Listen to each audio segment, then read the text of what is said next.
Di dalam kitab suci Al-Quran, ternyata terdapat nama surat yang unik yaitu surat Al-Baqarah yang berarti sapi betina. Namun, tahukah kalian apa misteri di balik kisah sapi betina tersebut? Mari kita simak kisah dan sejarahnya. Perlu diketahui, bahwa Al-Baqarah adalah surat kedua yang terdapat di dalam kitab suci Al-Quran, yang memiliki 286 ayat, memiliki 6.221 kata, dan memiliki 25.500 huruf. Hal tersebut lantas menjadikan Al-Baqarah sebagai surat terpanjang di dalam kitab suci Al-Quran. Al-Baqarah sendiri memiliki arti sapi betina. Kisah sapi betina dalam surat Al-Baqarah ini berlatar belakang di masa dakwahnya Nabi Musa alaihissalam kepada kaum Bani Israel. Dikisahkan, dahulu ada orang yang sangat kaya raya dari kalangan kaum Bani Israel. Namun, orang ini sudah berusia tua dan tidak memiliki anak. Artinya, ketika ia meninggal dunia, maka nantinya tidak ada ahli waris yang berasal dari darah keturunannya. Maka, yang akan menjadi ahli waris atas hartanya kelak adalah saudara-saudaranya. Tidak ada riwayat yang menyebutkan siapa nama laki-laki tua ini, namun berdasarkan pendapat para ahli sejarah, namanya adalah Syamun. Ketika itu, ada salah satu dari saudara sepupunya yang bernama Uhaihah sengaja menunggu agar kematian cepat datang kepada Syamun. Hal ini supaya ia bisa cepat mendapatkan harta warisannya. Uhaihah memang menunggu warisannya karena ia adalah orang yang fakir. Ketika itu, keluarga Uhaihah hidup dalam kemiskinan. Ia sudah bertahun-tahun menunggu tapi ternyata maut tidak juga menjemput Syamun.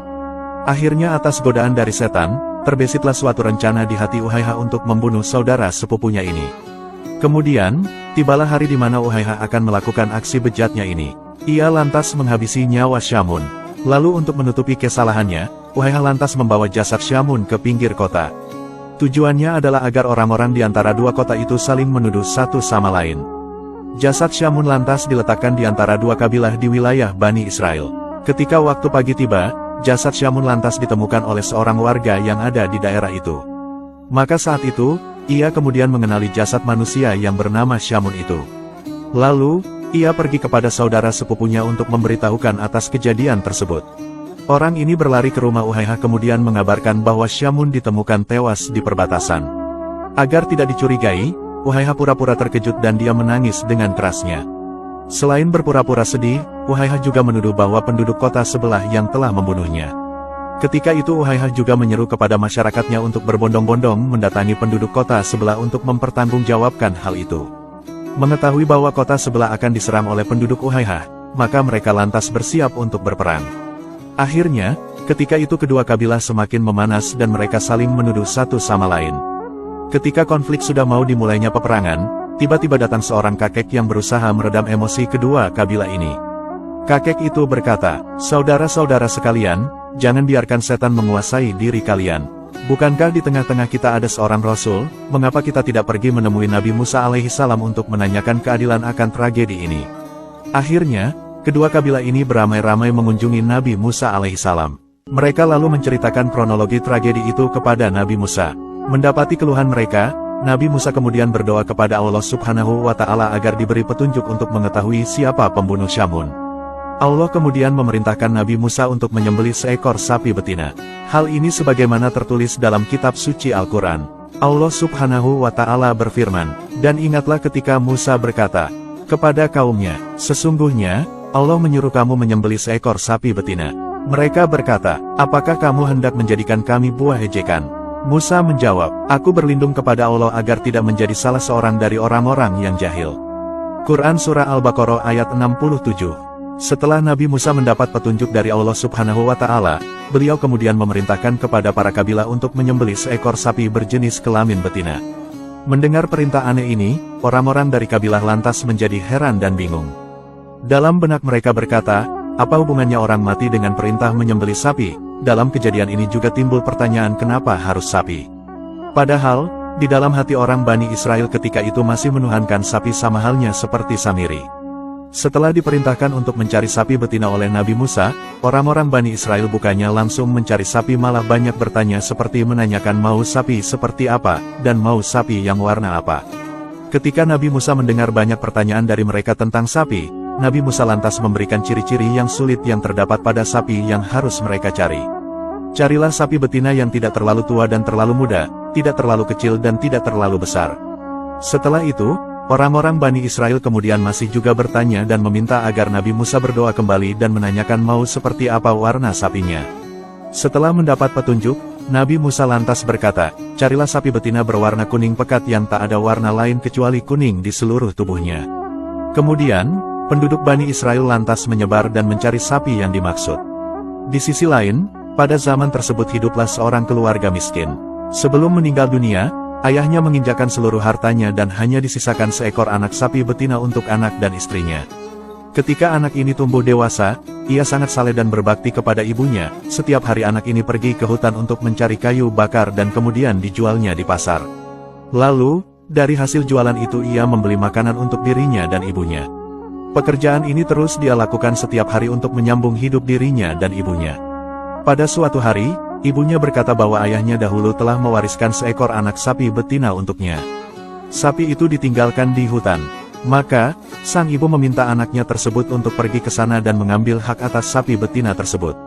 Pemuda itu pun kemudian memutuskan untuk pergi ke hutan. Ia kemudian berhasil menemukan dan mendapatkan sapi warisan ayahnya itu. Lalu, sapi itu lantas dibawa ke rumah untuk diberitahukan kepada ibunya. Ibunya kemudian berkata, "Sesungguhnya engkau adalah orang fakir dan tidak memiliki harta. Engkau kerepotan mencari kayu bakar di siang hari, sedang di malam hari melakukan qiyamul lail. Oleh karena itu, pergilah dan jual sapi itu di pasar dengan harga 3 dinar." Setelah mendapat perintah dari ibu, pemuda itu kemudian pergi ke pasar untuk menjualnya. Ketika sedang menunggu, datanglah seorang laki-laki. Di sini Allah sedang memuji hambanya yang soleh ini dalam menjalankan tugas dari ibunya. Saat itu Allah utus seorang malaikat yang merubah bentuk menjadi sosok seorang laki-laki. Laki-laki itu berkata kepada pemuda penjual sapi itu, "Wahai anak muda, engkau jual sapi itu berapa?" Pemuda itu menjawab, "Aku menjualnya dengan harga 3 dinar, dengan catatan ibuku meridoinya." Laki-laki itu kemudian berkata, bahwa ia ingin membeli sapi itu 6 dinar tapi dia jangan meminta persetujuan pada ibunya. Namun pemuda itu berkata, seandainya diberikan emas sebesar sapi, dirinya tidak akan memberikannya kecuali dengan ridho ibunya. Setelah itu, pemuda itu pun lalu pulang dan menceritakan tentang harga sapi itu kepada ibunya. Lalu, sang ibu berkata agar sapi itu dijual dengan harga 6 dinar.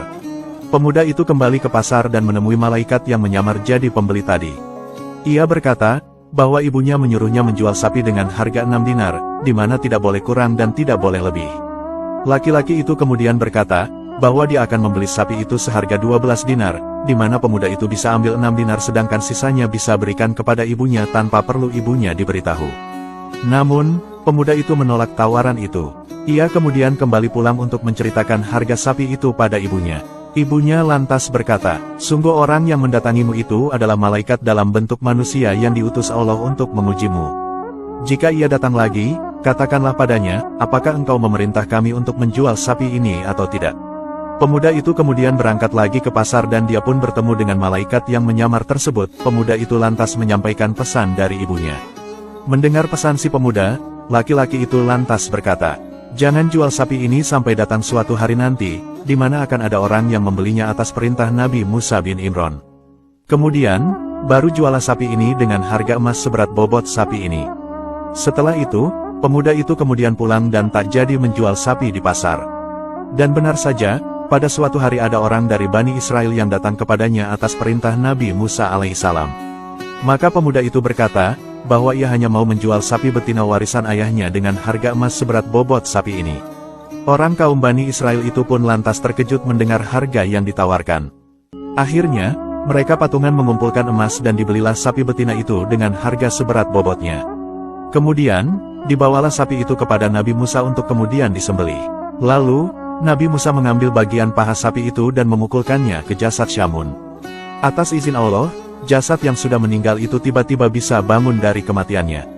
Lalu, Nabi Musa berkata kepada jasad Syamun dan menanyakan siapa di antara mereka yang membunuhnya. Dengan isyarat, tangan jasad Syamun lantas menunjuk pada seseorang bernama Uhaihah. Setelah itu Syamun lantas kembali meninggal lagi. Akhirnya, diketahuilah siapa pelaku yang telah menghabisi nyawa Syamun. Setelah itu, Uhaihah lantas ditangkap dan diberi hukuman atas perbuatannya. Dalam kisah lain disampaikan, bahwa pemuda soleh yang tiba-tiba kaya raya itu lantas menikah dengan istri dari almarhum Syamun yang juga kaya raya. Begitulah akhir kisah bahagia dari sosok pemuda yang awalnya miskin namun sangat soleh, taat, dan sangat berbakti kepada kedua orang tua. Semoga kisah ini bermanfaat. Wallahu a'lamu bishawab.